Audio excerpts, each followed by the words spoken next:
warahmatullahi wabarakatuh.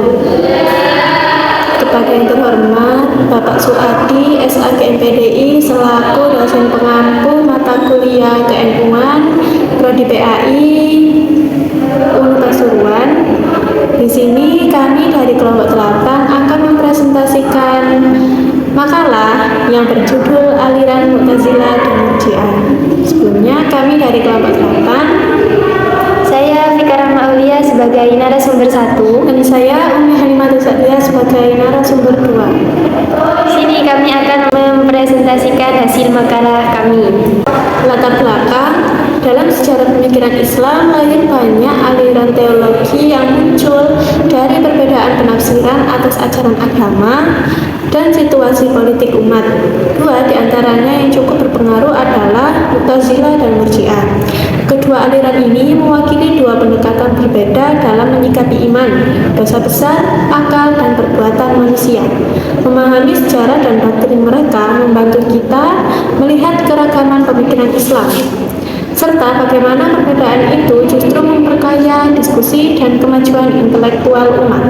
Selanjutnya, sejarah munculnya aliran Mu'tazilah. Aliran Mu'tazilah muncul pada abad ke-8 Masehi sekitar tahun 700-an sebagai tanggapan atas perdebatan teologis yang dipicu oleh peristiwa politik seperti perang Siffin antara Ali bin Abi Thalib dan Muawiyah. Konflik ini memunculkan pertentangan politik yang berkembang menjadi isu teologis, khususnya mengenai status individu yang melakukan dosa besar. Mu'tazilah berasal dari kata Arab i'tazala yang berarti memisahkan diri.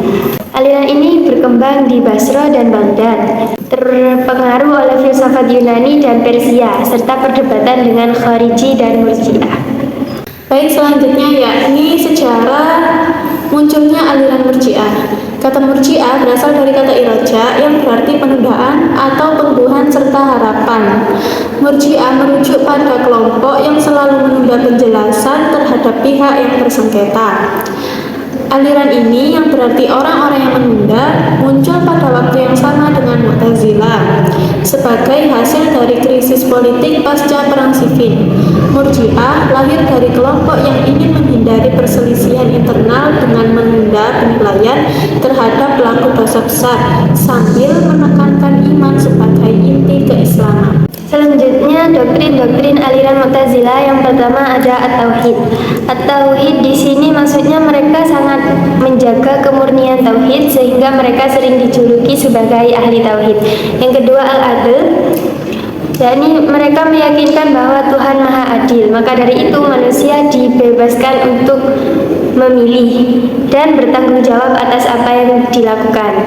Selanjutnya wa'ad wal wa'id, yaitu janji dan ancaman, bahwa Tuhan pasti mendapati janjinya dan siapapun yang berbuat baik akan mendapat surga dan yang berbuat buruk akan mendapat siksa.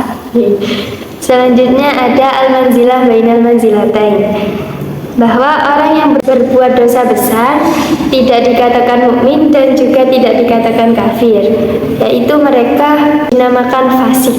Selanjutnya al-amr bil ma'ruf wa nahy 'anil munkar, yaitu kewajiban memerintahkan kebaikan dan menjauhi larangan. Selanjutnya ada doktrin aliran Murji'ah. Yang pertama adalah iman adalah percaya kepada Allah dan Rasul-Nya. Perbuatan atau amal bukan syarat mutlak untuk iman. Berdasarkan ini, seseorang tetap dianggap mukmin meski meninggalkan kewajiban dan melakukan dosa besar. Yang kedua, keselamatan bergantung pada iman semata. Selama iman ada di hati, maksiat tidak akan membawa kerugian atau gangguan. Untuk mendapat pengampunan, cukup menjauhi syirik dan mati dalam tauhid. Selanjutnya amaliyah aliran Mu'tazilah. Anggota Mu'tazilah aktif dalam kegiatan intelektual seperti diskusi teologis, pengajaran, dan penulisan karya filosofis. Mereka sering mengadakan pertemuan ilmiah di masjid atau rumah, membahas isu rasional seperti kebebasan manusia dan keadilan Tuhan. Dalam kehidupan sehari-hari, mereka menekankan etika rasional seperti memerintahkan kebaikan dan mencegah kemungkaran melalui debat dan pendidikan. Tokoh seperti Al-Ma'un mendirikan pusat-pusat ilmu untuk mempromosikan pengetahuan. Amalia aliran Murji'ah. Murji'ah lebih fokus pada praktik kehidupan sehari-hari yang menekankan kesederhanaan sholat dan amal sosial tanpa menekankan perdebatan teologis berlebihan. Kegiatan mereka mencakup pengajian di masjid, perdagangan, dan administrasi pemerintahan. Karena banyak yang menjadi pejabat dibawa ke Khalifah Umayyah dan Abbasiyah, mereka menghindari konflik politik dengan menekankan toleransi dan penundaan penilaian. Selanjutnya ada tokoh-tokoh aliran Mu'tazilah. Yang pertama ada Wasil bin Atha, selanjutnya Abu Huzail al-Alaf, Ibrahim bin Sayyar an-Nazam, Bishr bin al-Mu'tamar, dan Jahiz Amr bin Bahar. Lalu ada tokoh-tokoh Murji'ah. Tokoh penting Murji'ah termasuk ada Ghailan al-Dimashqi, Umar bin Abdul al-Aziz, dan Abu Hanifah. Aliran ini juga terkait dengan Jahmiyah yang menekankan tauhid ekstrim. Tokoh seperti Al-Hasan al-Basri mempengaruhi awal perkembangannya. Selanjutnya ada pengaruh dalam sejarah Islam aliran Mu'tazilah. Yang pertama ada kelompok moderat. Tokoh seperti Wasil bin Atha, mereka menggunakan argumen logis untuk membela Islam dari filsafat luar. Mereka menghormati teks agama tapi menafsirkannya secara metaforis jika tampak tidak logis, misalnya ayat yang menggambarkan Tuhan memiliki tangan. Yang kedua ada kelompok ekstrim. Terkait dengan era Mihnah pada masa Khalifah Al-Ma'un, Mu'tazilah menjadi madhab resmi negara. Beberapa tokoh mendorong negara memenjarakan dan menyiksa ulama yang menolak doktrin Al-Quran adalah makhluk. Salah satu korban adalah Imam Ahmad bin Hambal. Ini dianggap ekstrim karena memaksakan logika melalui kekuasaan. Lalu ada pengaruh aliran Murji'ah dalam Islam. Yang pertama ada ajaran utama. Mereka menunda penghakiman terhadap pelaku dosa besar hingga hari kiamat. Bagi mereka, selama iman ada di hati, dosa perbuatan tidak membuat seseorang menjadi kafir. Yang kedua ada pengaruh sejarah. Ada yang pertama stabilitas sosial. Murji'ah membantu mendinginkan perang saudara dengan menolak saling mengkafirkan sesama muslim. Selanjutnya ada integrasi mu'alaf. Mereka berjasa dalam penyebaran Islam dengan memberi ruang bagi non-Arab masuk Islam tanpa sempurna dalam syariat. Yang penting adalah pengukuhan iman.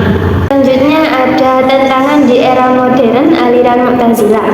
Di era modern, Mu'tazilah menghadapi tantangan dari fundamentalisme Islam yang menolak rasionalisme, tapi pemikirannya bertahan dalam gerakan reformis seperti Muhammad Abduh yang mengadopsi elemen rasional. Perkembangan meliputi studi akademis di Universitas Barat dan Timur Tengah, di mana doktrin mereka dibahas dalam konteks filsafat Islam.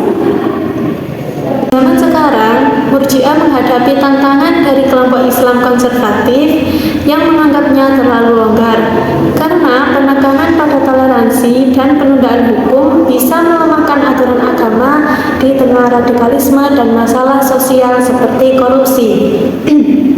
Namun, ini mendorong perkembangan melalui pemikir moderat yang mempromosikan dialog antar agama dan moderasi, seperti di Indonesia dan Turki, di mana ide-idenya membantu melawan ekstremisme dengan menekankan pengampunan dan persatuan melalui media sosial dan buku.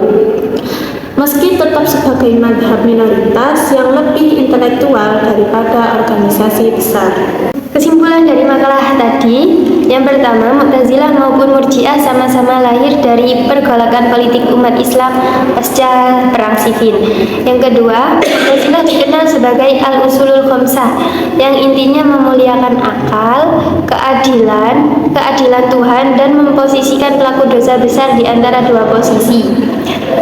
Murji'ah berkeyakinan bahwa iman adalah pembenaran di dalam hati. Yang ketiga, amal perbuatan dipisahkan dari hakikat iman, sehingga dosa besar tidak serta menghapus status mukmin seseorang. Selanjutnya, tokoh Mu'tazilah seperti Wasil bin Atha banyak berkontribusi pada pengembangan filsafat Islam, sementara tokoh Murji'ah lebih fokus pada stabilitas sosial dan integrasi mu'alaf. Yang terakhir, di era modern, semangat rasionalisme Mu'tazilah menginspirasi gerakan pembaruan Islam. Sementara semangat inklusivitas Murji'ah sering digunakan sebagai basis pemikiran moderasi beragama.